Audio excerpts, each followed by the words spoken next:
welcome to Family We've Got Your Back. I'm Michelle Christensen. I'm a family scientist.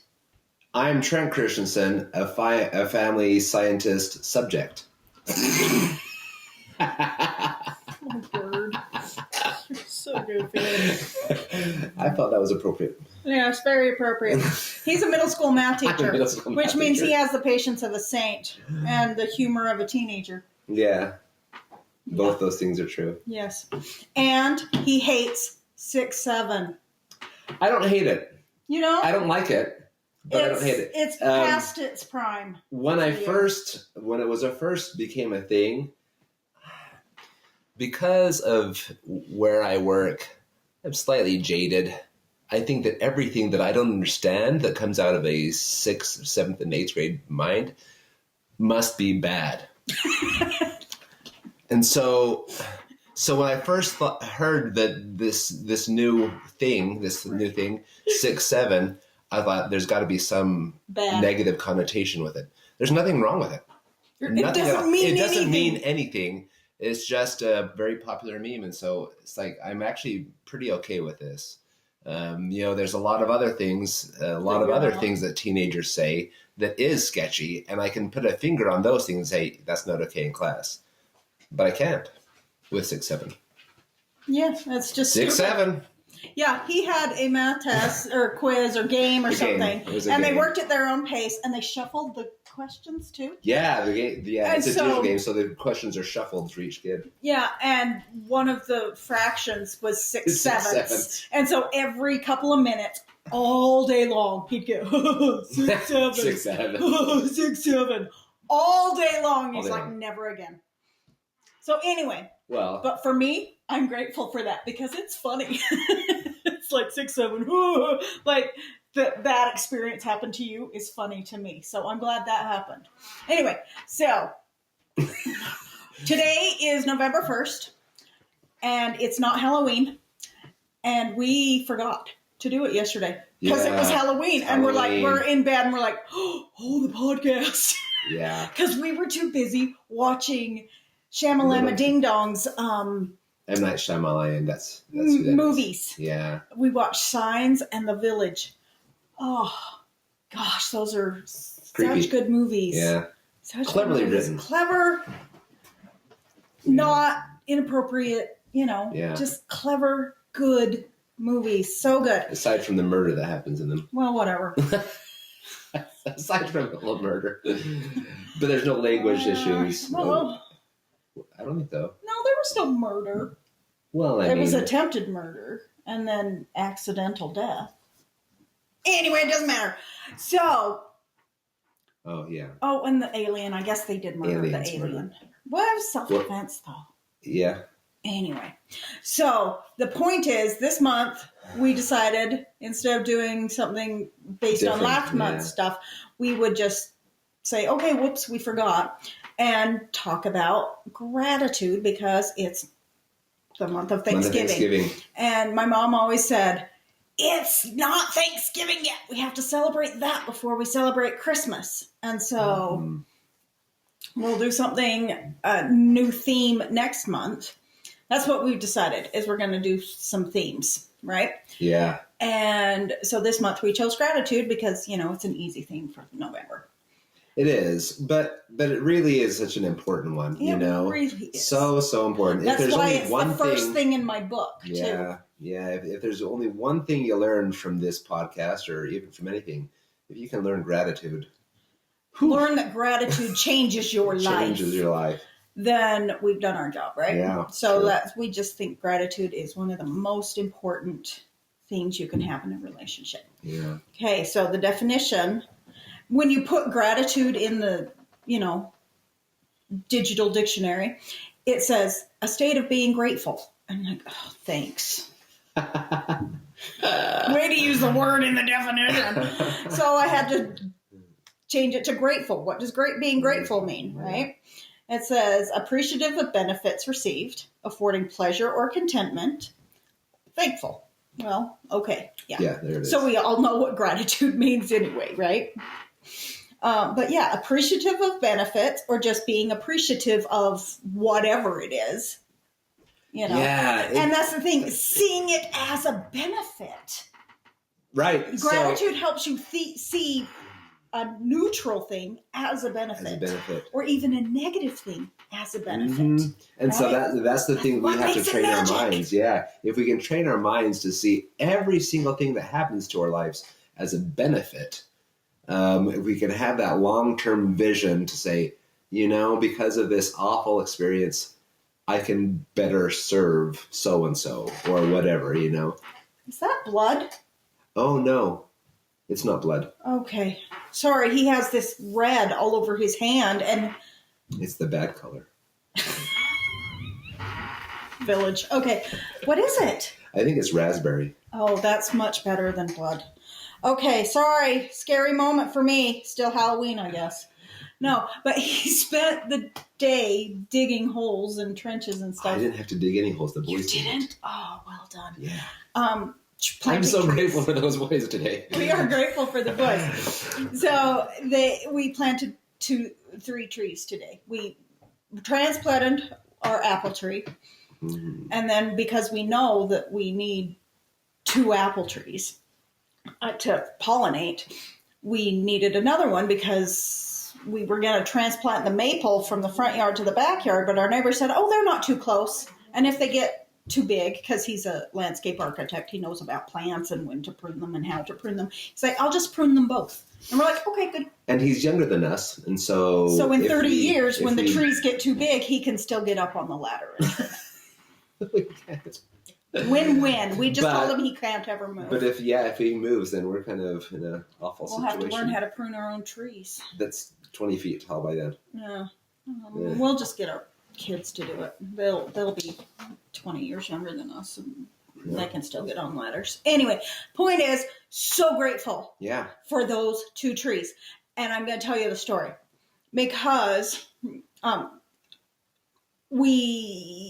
called the typical the nursery that we used to go to, and they didn't have any apple trees. And so we called this place we'd never been before, but that I heard had good trees, right? And they still had some apple trees. And so we go there, and obviously because their trees are bigger than our other nursery, it was 3 times as much as we were hoping to spend. Yeah, it was. And I'm like, well, whatever. So we got an even bigger one. Because if we're going to spend over $100 on a fruit tree, why not get the one you want? What's $40 more, But it was only 20 extra. Right. For a much bigger tree. And so anyway, we bought this beautiful, it's called a summer red. And it's a cross between a Golden Delicious and a Macintosh, like you care. Anyway, so it's going to make beautiful pies, beautiful applesauce, just beautiful to eat by itself. It's going to be great, especially if we mix it with our Gibson Golden Delicious. It's going to be fabulous stuff. And as we were driving in, and we're like, I don't know which tree is which. I know nothing about trees. I see this beautiful red, because it's obviously the fall, so the deciduous trees change color. Beautiful red tree. And I point at it and say, Trent, that tree is stunning, right? Yeah. And then after we choose the apple tree, I asked the young lady that was helping us, I said, what is that? And she's like, I got to ask the boss. I think it's a maple. I'm like, well, yeah, duh, right? I mean, I didn't say that or think that, but it was more like, well, yeah, I know it's a maple, but what is it, right? And she told us, and I immediately forgot.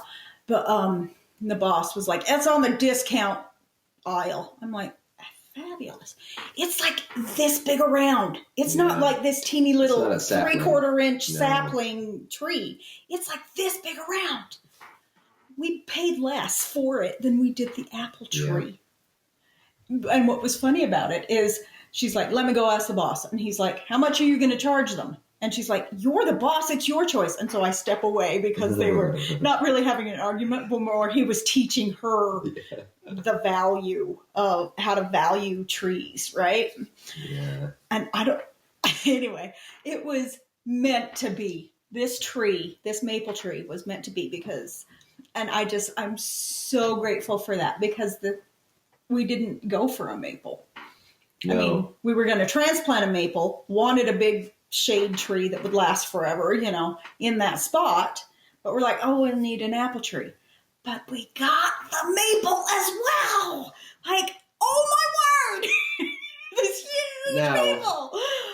Now, it's possible that you could care less about maple trees and stuff like that. But this is kind of the whole point. Right? Yeah. The point is you can find so many simple little things. You can find extreme pleasure because of it. So you got to figure out what your thing is. So for the next 50 years of my life, if I live that long, I'm going to be grateful for that maple tree. If it lives, right? If we don't manage to kill it.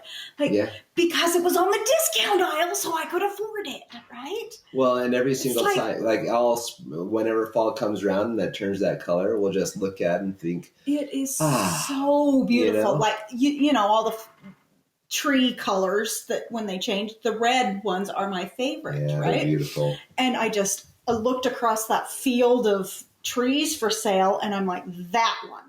Right? I'm like, there's no way we can afford that huge red tree that I would just adore having. And we already had the hole dug for it, too. And we did already have the hole dug. We had to dig another hole for the other tree. The apple tree that was smaller. The smaller one, but that was not too hard to do. It's not a big deal. The boys had it done by the time we got home. Yeah, they did. So, that changed the rest of my life, right? Because the tree was on the discount aisle, so we could afford it. I'm just saying, how... She's wigging out about this. What a dumb thing to be so excited about and have it be such a thing that would be, every time I look at that tree, I'm going to think, that was a miracle. What a blessing. What a benefit. It's just, not even a coincidence, because I don't believe in coincidences. I think things are, I just think... Tender mercies. Yeah, I think it's amazing that happened for us, because there was no way that we could have afforded a huge tree. Right. There's no way. And so grateful for the rest of my life because of one simple, most people would just call it a coincidence. Yeah. Well, and the thing that I keep on reflecting on too is that if you can find pleasure in one thing and just hold on to that one thing, that can last for a while. Misery, you can, if you can train yourself to be grateful, then misery kind of fades away. Every single time I go on a super long, hard hike, right? It's hard. When I'm done, I'm actually thankful that it's over, and I have all these memories of the good things. The pain that my legs and lungs experienced and knees experienced while I was on the hike is overcast by the pleasure of those events. So the goodness, overshadowed. Yeah, that's what I mean. So it's the good. The joy negates all of the negative. Yeah, and it doesn't have to be it's not a time thing. It's if I have 30 minutes of pleasure, then that counts 30, that will counter 30 feelings of displeasure, right? It doesn't work that way. No, it doesn't. You can have just one small thing to be grateful for, and it can overcome hours of misery. Yeah. Or days or years even. Yeah. You just have that. You have to fix on that one thing. Gratitude. On that one thing, right. Yeah. And so that's what the first benefit of gratitude is. It changes. I already did it. Changes the way you live in the world. Mm-hmm. Not just the way you see the world, but the way you interact with it as well, because you have this perspective of just neutral or negative things or great things. They can all be good things in your life if you see them through the lens of gratitude, right? It changes the way you interact in the world. Sorry, our dog is lonely. Apparently our kids are all on their devices ignoring the dog, and she wants to be with us. And we shut the door, and she's like, no, I'm going to interrupt your podcast. Most things. We're thankful for our dog. We are thankful every day our kids express their gratitude for their dog. And I'm like, oh. But so maybe if I chose gratitude, maybe that's something I need to work on, is being grateful for our dog. Anyway. But it strengthens your relationships, right? When you see your relationships as something to be grateful for, and the people you are in relationships with, you are grateful for them, then that strengthens your bonds. It that the thing that connects you is strengthened. And it can't help because people love being around positive people, and gratitude makes you positive. Yep. And I asked our kids, I said, what is it about gratitude that will strengthen your relationship? And so our son that you've seen with the Teen Go episode, he said, well, when you're grateful for someone, they're easier to love. And I was like, well, if that person is a grateful person, they are easier to love as well. So it goes both ways. Like if you are a grateful person, you're not the porcupine in the relationship that's hard, that people have to work hard to love. Apparently I'm a porcupine. I didn't know that, but apparently I am. Living there. Sorry. Love me anyway. Anyway. So when you are not a porcupine, but you are, the soft, you are... Teddy bear. A joy to be around. When you are a joy to be around, you are easier to love, right? Yeah. And when someone feels joy because they are around you, that relationship is strengthened. And so it goes both ways. If you are easy to love because you are grateful, and if someone is grateful for you, right? Yeah. And so it's just, why would you want your relationships to be hard, right? So be easy to love. Yeah. And don't say, oh, well, people should love me as I am. Whatever. That's a hard Wish one. in one hand and whatever. Yeah. Okay. So our assignment for this week is, you're not going to like it because it's for the whole month, because each week we're going to talk about specific elements of gratitude, right? So we want you to start a gratitude journal, and we will do our best to do this with you, because this isn't just for you, it's for us as well. So we're going to start a gratitude journal specifically about your relationships, right? So, write something each day that you are grateful for about someone in your life. And we're going to say, start with the people you struggle with. Someone that there's strife with, write something that you are grateful about them until you start to feel better about them, and then switch to somebody else, right? And instead of jumping to the, I hate this person or whatever it is, right? Think, but I am grateful for this. Instead, replace that negative thought with something you're grateful for. And pretty soon you will start to see more good things about that person. Well, and yeah, if you are noticing things, right? If you are noticing things, then instead of, because a lot of people, when they have an issue or something, they'll try to avoid that something, right? Yeah. And then it just breeds contention. Yeah. But if you are in the mindset of, there's good about everybody, I just need to find it. Yeah. And that's what will make your relationships genuine and authentic, like we talked about, is people can tell when you don't like them, but you are pretending to be nice. There's a tone, there's an attitude, you can tell if someone is, hi, how are you? You can tell when people are being fake and tolerating your presence. Right? You can tell. You can tell. And so if you are actually not just tolerating their presence, but are genuinely grateful to be around them, then, and genuinely like them, and because that gratitude is the forefront of your relationship, then those relationships will be real and not pretend civility. Right? Right. So yeah, that's enjoy your writing. Good luck. You can use digital or paper. I prefer paper because when you handwrite something, it makes connections in your brain.